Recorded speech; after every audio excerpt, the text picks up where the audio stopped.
Um abraço para todos vocês e a liberação do futebol, dos treinamentos no estado do Paraná, né, aconteceu por parte da Secretaria Estadual de Saúde. Com isso, a gente chega a duas conclusões, né, e dois pensamentos que a gente vai dialogar a partir de agora. Em que condições, né, os clubes terão que treinar e quais deles terão estrutura para colocar as normas em prática para poder voltarem a treinar.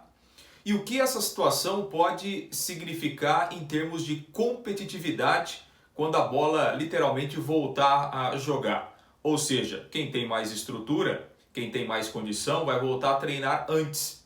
E isso pode significar uma diferença técnica na hora das competições. Então, realmente são alguns pontos importantes que a gente pretende analisar aqui justamente diante dessa decisão. Secretaria Estadual, depois de alguns pedidos por parte da Federação Paranaense, liberou a volta aos treinos, né, das equipes que têm calendário do Campeonato Estadual e calendário nacional também, obviamente que com várias normas e protocolos rígidos, né, de segurança, de prevenção, de higienização. Ou seja, estão liberados treinamentos físicos em grupos pequenos, né, com esses grupos treinando em horários alternados, né? Por exemplo, treinamento coletivo ainda não está liberado, obviamente jogos, nem amistosos, nem competição, e essa liberação não trata de jogos, trata de treinamentos, né? Além desse distanciamento entre as pessoas, os clubes terão que tomar outras providências, como por exemplo, né, testes da Covid-19 nos jogadores, testes de temperatura, não só nos jogadores, em todos os profissionais que fazem parte ali, que trabalham no dia a dia. Por exemplo, a questão dos CTs. Nem todos os locais do CT podem ser utilizados. Por exemplo, o restaurante tem que continuar fechado, a cozinha não pode ser utilizada, a questão de vestiários com muita higienização. Ou seja, é uma liberação parcial, inicial, né? É uma liberação que pode, aos poucos, ela sendo gradativa, ela pode ter outras liberações, mas com restrições, com normas, né, e com um protocolo muito rígido. Então esse é o primeiro ponto. O Curitiba é o único time paranaense que literalmente voltou a fazer treinamentos presenciais, né, em campo, fez isso na segunda-feira. Os outros clubes ainda estão estudando. O Londrina continua com treinamentos apenas online, com jogadores em casa. A posição do Londrina e principalmente do gestor Sérgio Malucelli é de que nesse momento é muito arriscado. Por isso, o Londrina ainda não deu um prazo, não definiu quando voltará a treinar presencial, mesmo com essa liberação. A ideia do Londrina é aguardar, né, uma definição do calendário, principalmente em relação ao Campeonato Brasileiro, para daí tomar uma posição se voltará a treinar de forma presencial nas próximas semanas. O Londrina tem uma outra situação que é justamente a questão do CT, né? A grande maioria dos jogadores do Londrina moram no CT. Então, obviamente que aí você tem que separar os jogadores, cada um em um quarto, a questão do restaurante, a questão da cozinha, que ainda não podem ser utilizados. Então, são problemas que o Londrina enfrenta porque esses atletas moram no CT e aí há uma dificuldade. Então, o Londrina, a posição é de continuar com os jogadores em casa, né, com treinos online, né, ainda sem tomar essa decisão de voltar com treinamentos presenciais.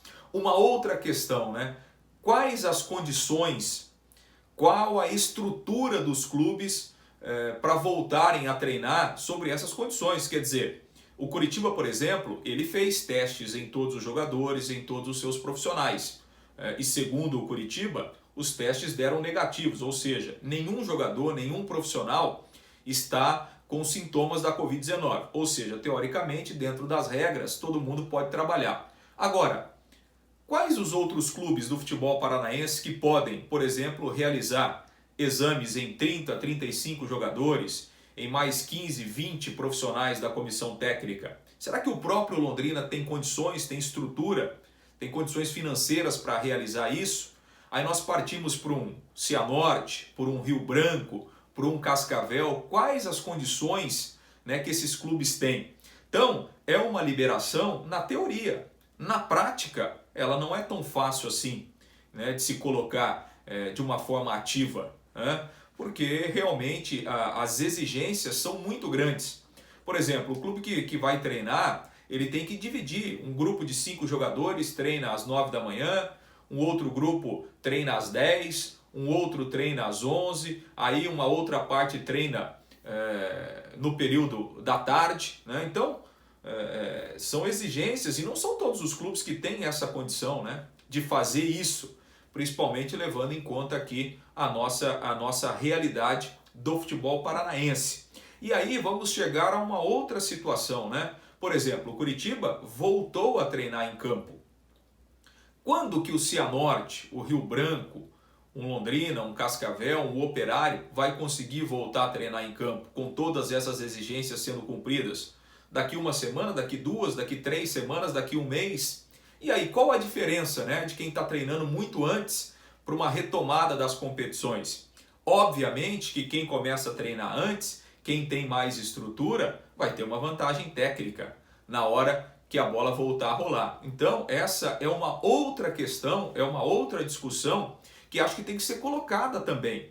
E acho que aí deveria entrar a Federação Paranaense, né, que é a gestora do futebol do Paraná. Por exemplo, nós temos uma situação em São Paulo que os clubes decidiram que todos eles, no momento em que as autoridades de saúde permitirem a volta dos treinos, eles vão voltar justamente na mesma data. Seja clube grande, seja clube médio, seja clube pequeno. Justamente para ter essa igualdade da condição técnica. Porque, claro, é muito mais fácil se a gente pegar um Corinthians, um Palmeiras, um São Paulo, um Santos. Claro que eles têm muito mais condições, têm muito mais estrutura para voltar a treinar do que um clube do interior. Agora, é justo isso? Né? Até que ponto isso fará diferença na hora que as competições voltarem? Então essa é uma discussão que cabe muito aqui no futebol do Paraná. Curitiba, Atlético, daqui a pouco um Paraná Clube, um próprio Londrina tem mais estrutura, tem mais condições de voltarem a treinar. E os outros? Né? Como vão fazer? Qual é a realidade desses clubes? Então,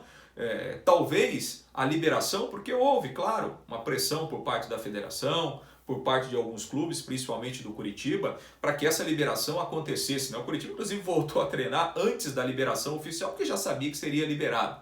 Então, assim, houve essa pressão para a volta aos treinamentos, mas não se discutiu essas situações. De que forma os clubes vão colocar em prática as exigências, com qual estrutura, quando eles poderão voltar a treinar. Então, realmente, é uma discussão que precisa acontecer. Infelizmente, nós temos pouco apoio para os clubes pequenos por parte da CBF, houve apenas uma ajuda aí para os clubes da Série C, da Série D pequena, por parte da federação não há nenhuma ajuda financeira, então realmente é uma situação muito difícil. E a federação tem um pensamento, tem uma meta que a partir da liberação dos treinamentos, ela entende que 20 dias seriam suficientes para preparar as equipes e projeta a retomada do Campeonato Paranaense para a segunda quinzena do mês de junho.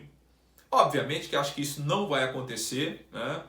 Acho que dificilmente a Secretaria Estadual vai liberar em tão pouco tempo a volta de jogos oficiais, mesmo sem público, né? Agora você imagina, a federação quer retomar o campeonato em 20 dias. Como é que esses times vão se preparar? O Cianorte liberou todos os jogadores, o mesmo aconteceu com o Rio Branco. O Londrina não treina há mais de 2 meses e ainda não tem previsão de volta porque não tem essa segurança de voltar nesse momento. Então, é um aspecto que precisa ser analisado, né? E precisa ser discutido, porque você autorizar a volta talvez seja simples, né? Talvez seja fácil. Você alenca lá várias obrigações e olha, é só cumprir isso aqui que você pode voltar. Agora, como vai cumprir isso? Com quais condições, com qual estrutura, com qual dinheiro, com qual recurso? Então é um assunto que a gente precisa discutir, quem sabe, nos próximos vídeos. Um grande abraço, continue aí nos acompanhando, deixando aqui os seus comentários, compartilhando os nossos vídeos, se inscrevendo aqui no nosso canal.